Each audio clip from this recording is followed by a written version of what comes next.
Right now at noon, a scary way to wake up for several families in Northwest Atlanta. There were homes that were struck by bullets, and Atlanta News First Blake Devine is live with the First Alert breaking news tracker at Atlanta Police Headquarters. Blake, you've learned that there was a young girl who was injured in this situation.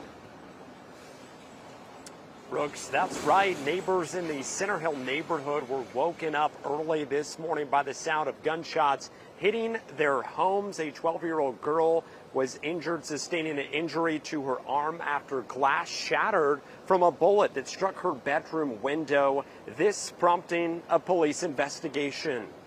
Gunshots ringing out in this Northwest Atlanta neighborhood Wednesday morning as 3 homes were hit by bullets. Atlanta police pulling up along Prince Place Northwest in the Center Hill neighborhood shortly after 3 a.m. A 12-year-old girl sustaining a small injury on her arm from shattered glass that fell through her bedroom window, leaving nearby neighbors such as Vanessa Duke shaken. Especially when you got kids in there.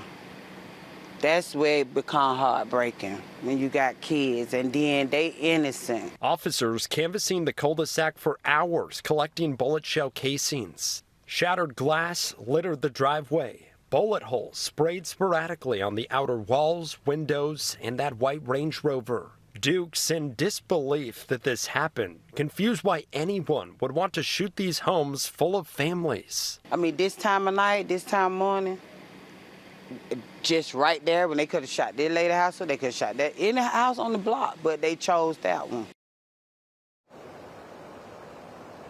Now, neighbors tell us they gave police the footage from their front security cameras to help with the investigation. At this point in time, though, police still haven't passed along any information about a suspected shooter. Reporting live from Atlanta Police Headquarters, Blake Devine, Atlanta News First.